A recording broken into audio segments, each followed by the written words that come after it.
Tukaj se spodob, da probava kakšno lokalno pivo, greva na degustacijo piva, zato smo prišla v pivovarno Majster. Kaj papir dela na soncu?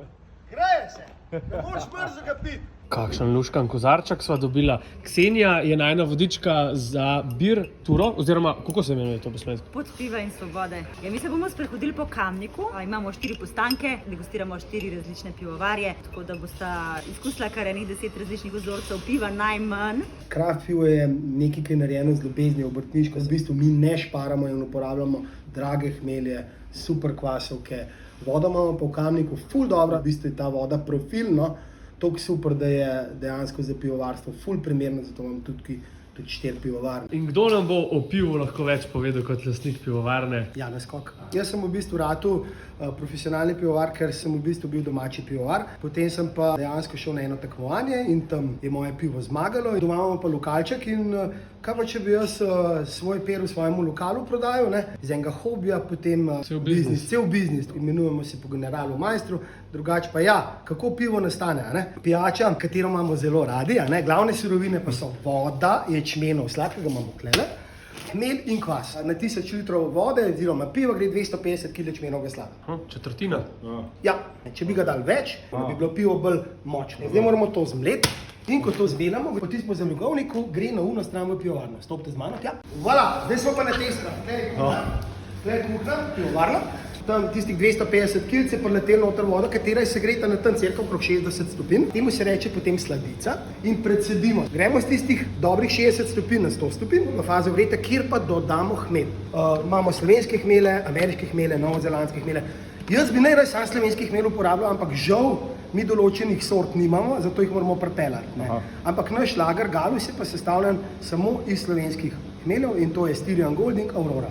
Različne vrste hmelja imate pa za različne okuse, za različne arome. Tako. In zdaj damo v fazi vretja, damo na začetku kuhanja noter hmelj za grenčino. Na koncu vretja pa dodamo hmelj za aromo, čist na koncu. Ker hočemo, da ostane hmelj čim bolj tak, kot je. 20 stopinj ale piva, lager je 12 stopinj. Ko je fermentacija končana, začnemo ohlajati in v bistvu pivo zori. In potem ale pivo še en teden mi ohlajamo, se pravi, zadeva na 0 stopinj. V bistvu te kvasovke se posedajo v tla in dobimo s tem naravno, bom rekel, bistrenje piva.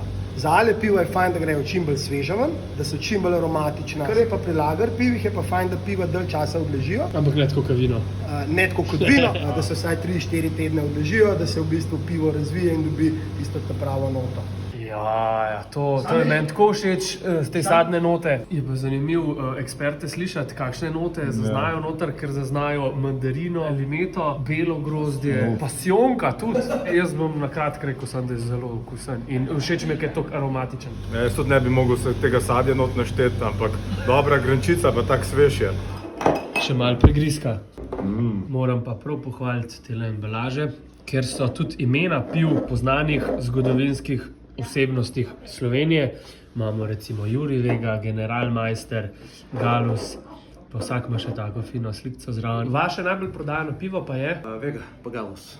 A bi bila možnost, da bi midva še tega poskusila? Da mi pa povej razliko.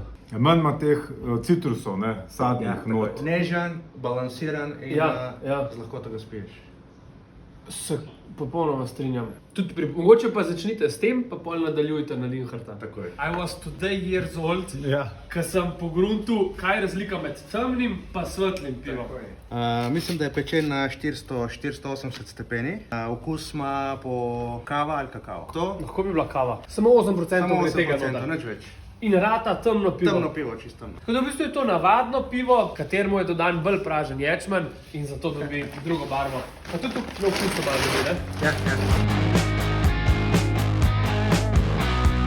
Našo pot piva smo nadaljevali v lokalni trgovini po imenu Živijo, pozdravljeni v trgovini pri Debeluhu Kamniku. Pri nas ponujamo slovenska kraft piva, to se pravi piva malih pivovarn. Ta stvar je v Kamniku zelo pomembna, ker je Kamnik mesto z največ pivovarnami na svetu. Ima kar 4 pivovarne, kar je za 30.000 prebivalcev precej. To je v bistvu 7.500 ljudi na pivovarno, to je noro. Pa še ni zmanjkalo. Jih je bilo pa v nekem obdobju celo 6. 6 pivovarn za 30 ljudi je pa malo pušilo. Pot nas je vodila v skrito pivnico, kjer naj jo Ksenija presenetila še eno zanimivo zgodbo. Ne morem verjeti. Sem prepričan, da 90% Slovencev ne pozna zgodbe o pivovarni Laško. Oziroma v rivalstvu pivovarne Union in pivovarne Laško. A veš, zakaj imamo Zlatoroga noter v etiketi pivovarne Laško? Laško pa Union sta bila zmeraj velika tekmeca, ne? Tako se je zgodilo celo, da je Union kupil Laško. Niso imeli nobenega v bistvu zares interesa, da bi to pivovarno obdržali, samo da bi uničili svojega tekmeca. So zaprli pivovarno, dali klauzulo naslednjih toliko in toliko let, nihče ne sme tukaj variti piva. Ampak Laščani so živeli od piva, oni so rabili to pivovarno, so se odločili na drugi lokaciji novo postaviti in to so tako naredili, da so zbirali denar za novo. Ko jim je to dejansko uspelo in so postavili novo pivovarno kakšen kilometer stran od prve, so se odločili, da bojo noter dali simbol Zlatoroga, ne, ki je v bistvu tak slovenski simbol, predvsem gorenjski, no, simbol ponovnega rojstva. Ne. Reinkarnacije. Reinkarnacije, ja. Skozi vidiš tega Zlatoroga, pa nisem nikoli vedel, od kje je Kako misliš, prišel. zakaj ga imaš v rokah, a ne? Sploh, ker ni povezava s Štajersko. Če sem prav štel, smo preizkusila več kot 10 različnih vrst piva in tudi izvedela več kot 10 zanimivih dejstev. Tako da toplo priporočam, da greste domov raj z vlakom kot z avtom.